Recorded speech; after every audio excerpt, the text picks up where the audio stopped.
O governo Lula se recusa a classificar o Comando Vermelho e o PCC como organizações terroristas. Segundo o governo federal, essas organizações não possuem um viés ideológico para poder ser classificada como organização terrorista. E vai na contramão de como o governo federal entende as facções.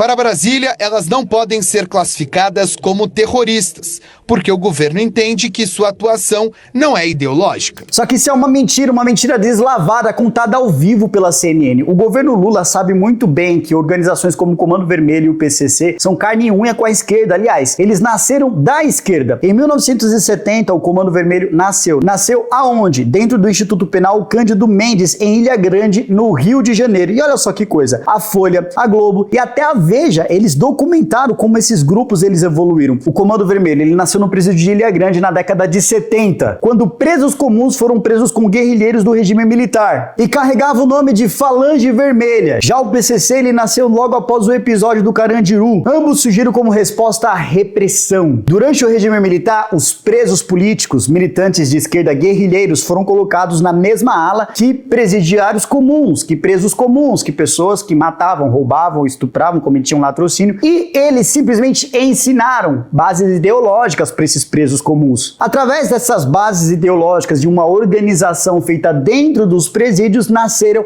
as facções criminosas. Então sim, existe uma inclinação ideológica para todas as facções criminosas, principalmente quando você vê pelo nome. O comando é o que? É o Comando Verde Amarelo? É o Comando Patriota? Não! Nasceu como Falange Vermelha, que agora se tornou Comando Vermelho, sem falar nos lemas que é trazido pelo Comando Vermelho: paz, justiça, liberdade, que lembra uma adaptação real e direta de qual país? Da Revolução Francesa. Liberdade, igualdade e fraternidade. Então esse vocabulário de palavras, esses chavões repetidos pela esquerda não foi apenas por uma questão meramente ideológica de revoluções. Aqui no Brasil isso foi utilizado pelo crime. É uma marca própria do comunismo. A única diferença entre o Comando Vermelho e o PCC é que o PCC é muito mais sofisticado. A esquerda estava esses dias fazendo um escândalo dizendo: por que vocês não fazem a mesma coisa que fizeram no combate ao PCC aqui em São Paulo através da Operação Carbono Zero da Faria Lima? Vocês querem realmente comparar o Comando Vermelho com o PCC? É a mesma coisa de, sei lá, vocês vão comparar o Shopping Itaquera com o Shopping JK Iguatemi. O PCC está há anos-luz mais evoluído no sentido de sofisticação. É um criminoso que usa sapatênis. Então dificilmente você vai ver as mesmas cenas que aconteceram no Rio de Janeiro, principalmente nessa operação, aqui acontecer no estado de São Paulo. O PCC criou uma espécie de crime consciente, com estatuto, hierarquia e, assim, uma linguagem jurídica que eu vou te contar, meu parceiro. Basta você ver o estatuto dos caras, é uma coisa de outro mundo. Parece estatuto de partido político. Inclusive, eu separei aqui algumas semelhanças do estatuto do PCC com o partido que mais defende o crime organizado no Brasil, que é o PSOL. Presta atenção. Você pega o ideário daqui que tá escrito no estatuto do PCC sobre guerra sem trégua até a vitória final. E o mesmo tá escrito, basicamente, no estatuto do PSOL quando fala sobre organizar a luta dos trabalhadores oprimidos contra o sistema capitalista. Ou quando você pega o estatuto do PCC que fala contra a opressão e injustiça do sistema carcerário. E o estatuto do PSOL diz sobre defesa dos explorados, excluídos e oprimidos. No estatuto do PCC fala sobre fazer as autoridades mudar a prática carcerária desumana e opressora. Já a do PSOL fala sobre combater o sistema que perpetua a exploração e a desigualdade. PCC, um por todos e todos por um. PSOL, construir a unidade dos trabalhadores e setores oprimidos. PCC, um povo unido jamais será vencido. PSOL, a construção da unidade dos trabalhadores é condição para a vitória. Senhores, isso daqui é exatamente a mesma coisa escrita em palavras diferentes. Para vocês entenderem mais, vocês podem ler o artigo do Olavo de Carvalho chamado Primores de Ternura. Tem duas partes, as duas partes falam sobre isso, principalmente a segunda parte. O professor já avisava com relação a isso desde 1900 e bolinha. Como sempre, Olavo tem razão. Para vocês terem ideia do nível avançadíssimo do primeiro comando da capital e o seu elo, assim, na esquerda, porque ele nasceu da esquerda, como eu já mostrei, como eu já provei aqui, o PCC, ele possui uma ONG chamada a ONG Pacto Social e Carcerário. Essa ONG já foi citada na Operação Fake Screen, já participou de reuniões com ministérios da Justiça e de Direitos Humanos do governo Lula. O Ministério da Justiça chegou a pagar passagens e diárias para os representantes dessa ONG ficarem em Brasília. Os caras já chegaram a aparecer em foto com Silvio Almeida e Janira Rocha. Então toda vez que o governo falar que ele não quer classificar facções criminosas como organizações terroristas porque falta um elo ideológico, na verdade é o extremo oposto. A motivação das facções criminosas é 101% ideológica e foi ensinada por militantes de esquerda que foram presos durante o período do regime militar, principalmente nos presídios de Taubaté e nos presídios de Ilha Grande. O crime, sendo organização criminosa, Comando Vermelho e PCC, nasceram da esquerda. É filho de vocês. E é por isso que vocês protegem tanto os filhos. É por isso que vocês odeiam tanto os policiais, militares e civis. É por isso que vocês fazem de tudo para transformar esses bandos de animais em vítimas da sociedade.